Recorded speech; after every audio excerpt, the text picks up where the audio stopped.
Hi everyone, good to see you again all. I hope you all will be fine. The last Lebanese banks in Iraq believe in a brighter future.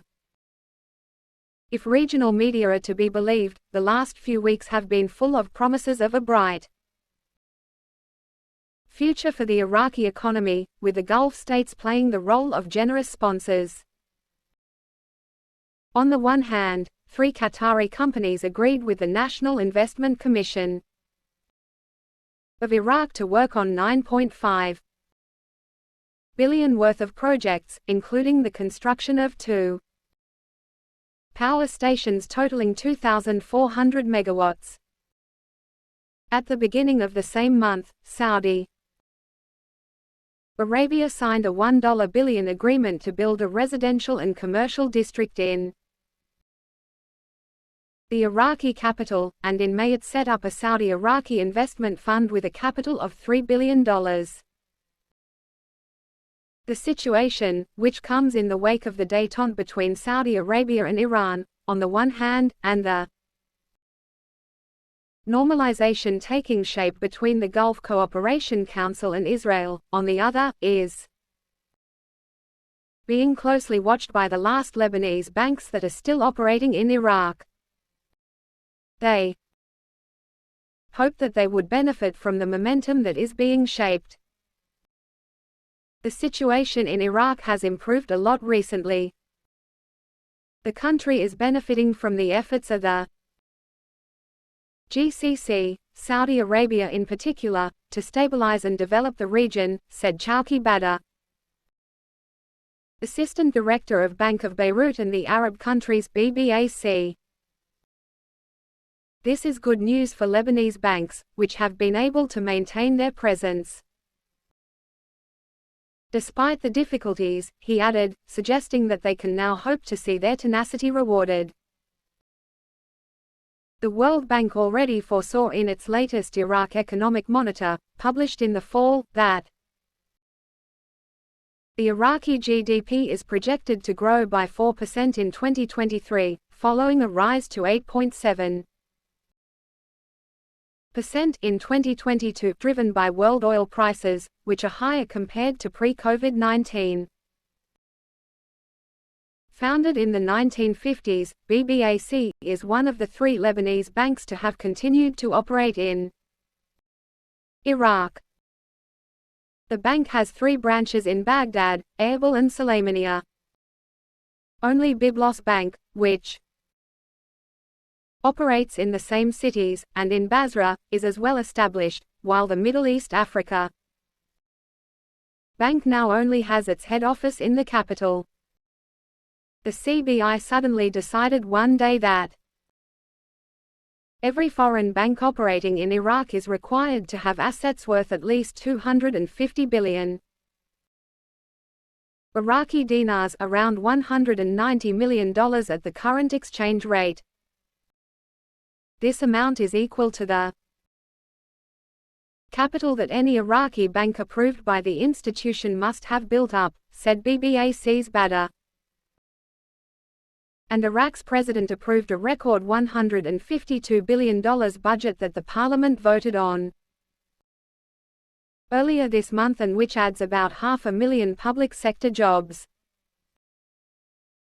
Iraqi President Abdul Latif Rashid ratified the budget, which has a projected deficit of $48 billion. Parliament last week voted on the draft, 6 months into the fiscal year and after months of negotiations. The main sticking point during the talks was the distribution of oil revenue between the central government in Baghdad and the semi-autonomous Iraqi Kurdish region in the north. The approved draft consolidates Baghdad's authority over the oil sector and allocates 12.6% of the revenue to the Kurdish region. The Iraqi Kurdish local government will be allowed to sell its own oil, but will have to deposit the revenue first in a bank account that officials from the central government can monitor. Baghdad will then deduct that amount from its monthly allocation to the Kurdish regional government and transfer any surplus money to it. According to an official in Baghdad, the government expects the Kurdish region's oil exports by way of the Turkish port of Sian, halted for several months due to legal disputes, to resume next week at a rate of 400,000 barrels per day. The official spoke on condition of anonymity under regulations. Iraq's president hailed the budget as a turning point for the government's implementation of its program, which includes securing the necessary needs of citizens, providing basic services such as health and education, rehabilitating the infrastructure and initiating vital and strategic projects. The budget, which was also approved for 2024 and 2025 in the same amounts, includes substantial spending on increasing public wages and investing in reconstruction projects that have suffered from years of conflict. It also has provisions for raising salaries of public sector employees and the conversion of contracted workers into permanent public employees. Meanwhile, the country's Interior Ministry announced the openings for 37,100 members of the police force, for 3-year periods with a monthly pay of 500,000 Iraqi dinars, about $377. It was looking for Iraqis between 18 and 22 years of age. The budget's rosy revenue projections and more than 500,000 new positions in the public sector have drawn criticism. Abdulsalam Hassan, an Iraqi researcher and economist, said the state's expenditures were already too high and that the new budget resembles a ticking time bomb that will have detrimental effects on Iraq's delicate economy. The International Monetary Fund in a recent report warned against fiscal loosening and a heavy reliance by Baghdad on oil revenues.